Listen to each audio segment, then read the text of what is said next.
तो देश में कोरोना का कहर थमने का नाम नहीं ले रहा। महाराष्ट्र देश में कोरोना का हॉटस्पॉट बना हुआ है। लोगों को जान की चिंता है, लेकिन लॉकडाउन की वजह से जहान भी मुश्किल में हालात में।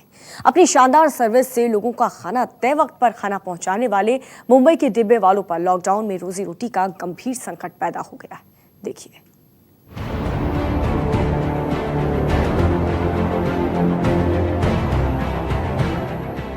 कोरोना वायरस दुनिया भर में लगातार लोगों की जान ले रहा है। भारत में भी हालात बिगड़ रहे हैं। महाराष्ट्र में कोरोना कंट्रोल के बाहर है और आउट ऑफ कंट्रोल कोरोना ने लोगों के कामकाज की कमर तोड़ दी है। 2 महीने से ज्यादा के लॉकडाउन ने कोरोना संक्रमण की चेन तो नहीं तोड़ पाई, लेकिन मुंबई के डब्बे वालों की चेन पूरी तरह से टूट गई है। हर हाल में लोगों तक खाने का डब्बा पहुंचाने वाले मुंबई के डब्बे वालों का काम 2 महीने से बंद है। अपनी शानदार सर्विस के लिए दुनिया भर में मशहूर मुंबई के करीब 5000 डब्बे वालों पर अब रोजी रोटी और घर चलाने का संकट पैदा हो गया है। मुंबई की डब्बे वालों की चेन माया नगरी की भागम भाग वाली जिंदगी में माँ और पत्नी के हाथ से बना खाना लोगों के घर तक पहुंचाने का काम करती है। लोकल ट्रेन और फिर साइकिल से बिल्कुल टाइम पर डब्बा पहुंचाया जाता है। मुंबई में 2 लाख से ज्यादा लोगों को ये डब्बे वाले हर रोज बिना देरी किए खाना पहुंचाते रहे, लेकिन कोरोना काल में इनकी ये सर्विस पिछले 2 महीने से ज्यादा समय से बंद है। हमारा तो ऐसा है 130 साल में ये पहली बार हमारा ऐसा हुआ है। हम लोगों ने 20 मार्च से बंद हमारा जो बिजनेस है वो बंद करके रखा है। अभी हम लोगों को इतना प्रॉब्लम हुआ है, मार्च अप्रैल मई 3 महीने का पगार भी नहीं मिला। अभी खाने का भी वांदा हो रहा है डब्बे वाले पे। कुछ लोगों के पास तो घर में खाने के लिए भी कुछ भी नहीं। एक डब्बा वाला करीब 15,000 रुपए महीने तक कमा लेता है, लेकिन अब 2-3 महीनों से ये सब ठप है। ऐसे में राशन से लेकर परिवार का पेट पालना भी मुश्किल हो रहा है। लॉकडाउन में ढील के बावजूद डब्बे वालों का काम आसान नहीं होने वाला, क्योंकि खाने का एक डब्बा कई लोगों के हाथों से होकर गुजरता है। ऐसे में संक्रमण के खतरे को देखते हुए लोग डब्बे वालों की सर्विस लेना नहीं चाहेंगे। परिवार में आप लोग के कौन कौन हैं और अभी कैसे गुजारा चल रहा है? गुजारा क्या, इधर उधर सब मिल जाता है, वही गुजारा है।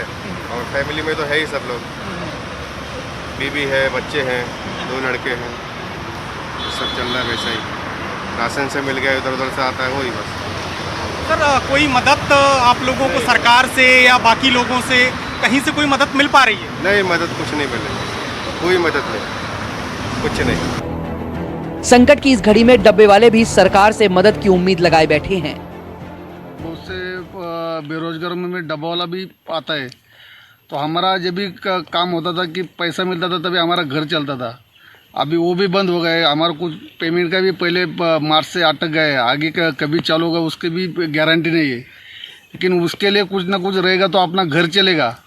तो उसके आधार पे कुछ संस्था ने कुछ डब्बे वालों के लिए रेशनिंग की मदद की थी। अभी की जो है सरकार है उनके लिए हमारे डब्बे वालों से ये निवेदन किया, हमारे लिए जो भी पॉसिबिलिटी है रेशनिंग का या कुछ पैसे का, उसके जो भी है वो मदद कीजिए। मुंबई के डब्बे वाले अपनी चेन के जरिए 1890 से दफ्तरों में डब्बा पहुंचा रहे हैं। इनकी पहचान नेहरू टोपी और सफेद शर्ट पजामा होता है। आज करीब 2 लाख लोग मुंबई में इसकी सर्विस लेते हैं। 130 साल में ये सर्विस कभी भी किसी भी हालात में बंद नहीं हुई। डब्बे वालों के मैनेजमेंट का लोहा विदेशों में भी माना जाता है। इनके ऊपर कई फिल्में और डॉक्यूमेंट्रीज भी बन चुकी हैं।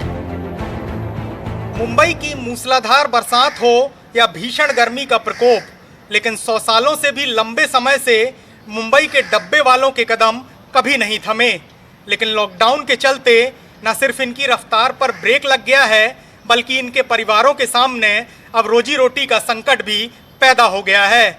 ऐसे में ज़रूरत है कि अब सरकार इनकी तरफ विशेष ध्यान दे, ताकि लंबे अरसे से चली आ रही इस विरासत को बचाने में कामयाबी मिल सके।